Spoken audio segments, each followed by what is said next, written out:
हमारे देश के जो घटिया न्यूज चैनल्स हैं, मैं वो न्यूज चैनल्स पहली बात तो देखता नहीं, उनके ऊपर जो घटिया न्यूज एंकर्स हैं, एंकर्स भी क्या कहूं, जोकर्स हैं, उनकी बातों का मैं कभी बुरा नहीं मानता। जोकर्स हैं, सर्कस कर रहे हैं, करने दो, क्या ही बुरा मानना। लेकिन उन घटिया एंकर्स में से एक एंकर ने इस बार एक ऐसी बात कर दी है टीचर्स को लेकर, और क्योंकि मैं भी एक टीचर हूं तो इसका जवाब देना बहुत ज्यादा जरूरी हो गया है। तो पहले एक बार देख लेते हैं कि मैडम ने कहा क्या। ठीक है, आइए। स्टार टीचर्स, यूट्यूब वाले स्टार टीचर्स जिनको कुछ जानना ना कौड़ी। मैडम कहती है स्टार टीचर्स, यूट्यूब वाले स्टार टीचर्स जिनको कुछ जानना ना कौड़ी। ये वो मैडम है जो अपने न्यूज चैनल के ऊपर बिना टेलीप्रॉम्प्टर के पढ़े एक बात नहीं कर सकती हैं, और टेलीप्रॉम्प्टर पढ़ के भी कोई न्यूज नहीं सही से बता सकती हैं। देखिए जरा क्लिप ये वाली। इस बीच बड़ी खबर आपको ये भी बता दें, पहले खबर आई थी कि 18 पुलिसकर्मी घायल हुए हैं, लेकिन अब कुल मिलाकर 83 यानी 45 पुलिसकर्मी प्लस 18 83 पुलिसकर्मी 63 पुलिसकर्मी अलग अलग जगहों पर घायल हुए हैं। ये है मैडम का ज्ञान। और नहीं, ये वाली क्लिप भी देखिए। लेकिन यहाँ आपको ये बात पता होनी चाहिए कि अमेरिका भारत पर जितना टैरिफ बढ़ाएगा उतनी ही महंगाई अमेरिका में बढ़ेगी। असल में ये टैरिफ भारत को नहीं बल्कि अमेरिका में भारत का सामान खरीदने वाले लोगों को चुकाना होगा। तो मैडम का कहना है कि अमेरिका जितना इंडिया के ऊपर टैरिफ बढ़ाएगा उतनी ही महंगाई अमेरिका में बढ़ेगी। वाह, क्या ज्ञान है मैडम आपका। कहां था ये ज्ञान आपका, ये गणित कहां थी आपकी, इतना ज्ञान आपके पास आया कहां से। उसके बाद आगे मैडम क्या कहती है, जरा ध्यान से सुनते हैं। ब्लैक बोर्ड लेकर कुछ एक्सप्लेनर बनाते हैं, खाली व्यूज बटोरते हैं, उटपटांग ग्रैब्स लिख। ब्लैक बोर्ड लेके खाली एक्सप्लेनर बनाते हैं, खाली व्यूज बटोरते हैं। जरा देखिए ये अपने न्यूज चैनल के ऊपर किस प्रकार का एक्सप्लेनर बनाती है, जरा देखिए।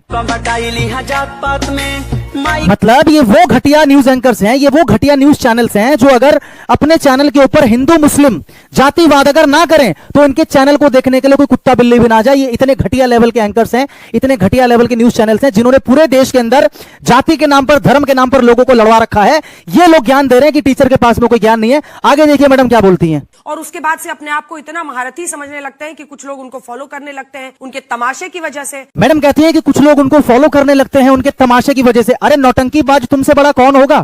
तुम लोग अपने चैनल के ऊपर किस तरह की नौटंकी करते हो, किस तरह के डिबेट्स करवाते हो, किसको नहीं पता।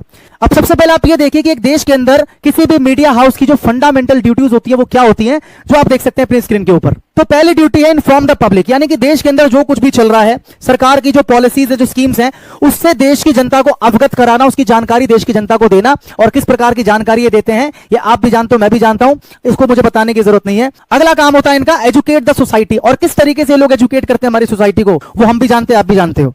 उसके बाद इनका काम होता है provide a platform for debate, लोगों को प्लेटफॉर्म प्रोवाइड कीजिए डिबेट करने के लिए। और इनके चैनल्स के ऊपर किस तरह की डिबेट होती है वो आप देख सकते हो, देखो स्क्रीन के ऊपर। हो गया मांगने का समय आ गया, देश से माफी मांगी, कांग्रेस ने ट्वीट देश से माफी मांगी, देश से माफी मांगी। डल्ले कहीं क्या बोला तूने, डल्ले कहीं थोड़ी मर्यादा रखिए। इस तरह की डिबेट इनके चैनल्स के ऊपर होती है। और फिर जब कोई टीचर एक न्यूज चैनल के ऊपर जाकर इनकी धज्जियां उड़ा दे, इनके खिलाफ बोल दे, तो ये मैडम बोलती हैं कि वो स्टार टीचर जो है ना अपने इमेज का फायदा उठा के कुछ भी बकवास करते हैं और पैसा कमाते हैं। अरे तुमसे ज्यादा गंदगी इस देश में किसने मचाई है। उसके बाद भी बहुत सारे काम होते हैं, फंडामेंटल ड्यूटीज होती है, उनमें से एक की हम बात करते हैं वेरीफाई इन्फॉर्मेशन, कि भैया आपके पास जो इन्फॉर्मेशन आती है आप उसको वेरीफाई करने के बाद ही अपने न्यूज चैनल के ऊपर चला सकते हैं।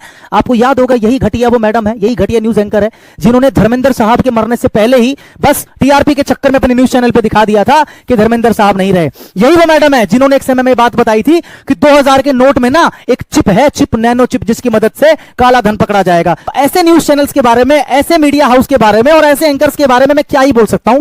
मैं एक ही बात बोल सकता हूं कि they are jokers, nothing else. इनको जोकरगिरी के अलावा कुछ नहीं आता, नौटंकी के अलावा कुछ नहीं आता। इनको सिर्फ चाहिए होती है टीआरपी, और टीआरपी के इस गंदे खेल के लिए ये कुछ भी कर सकते हैं। कुछ भी का मतलब कुछ भी, अपनी इंटरनेशनल बेइज्जती तक करवा चुकी है मैडम, लेकिन उसके बाद भी मैडम की आंखें नहीं खुलती है। तो मैडम पहली बात तो ये कि आप उतनी हैसियत रखती नहीं है कि आप एक टीचर के बारे में कुछ बोल सके, क्योंकि आप पढ़ी लिखी लगती नहीं है मुझे, आपकी बातों से लगता नहीं है।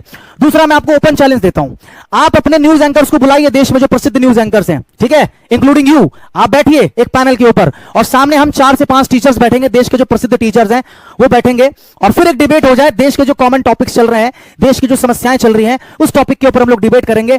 उसके बाद आपको जो अपनी हैसियत है उसके बारे में अच्छे से पता लग जाएगा। और टीचर के बारे में आइंदा बोलने की जरूरत मत करना, क्योंकि ये वही टीचर है जिसने आपको भी पढ़ाया होगा। ये वही टीचर है जिसकी वजह से हर साल हजारों जो युवक हैं वो नौकरी लेते हैं, सरकारी ऑफिसर बनते हैं। तो आपकी इतनी बड़ी हैसियत अभी हुई नहीं है कि आप किसी टीचर के बारे में बोल पाएं। और आप क्या हैं, आपकी क्या छवि है, ये मैं नहीं पूरा देश जानता है। तो आपको मेरा ओपन चैलेंज है, इस चैलेंज को एक्सेप्ट कीजिए, बुलाइए अपने पैनल पे डिबेट के लिए। उसके बाद देखा जाए कि कौन कितने पानी में है।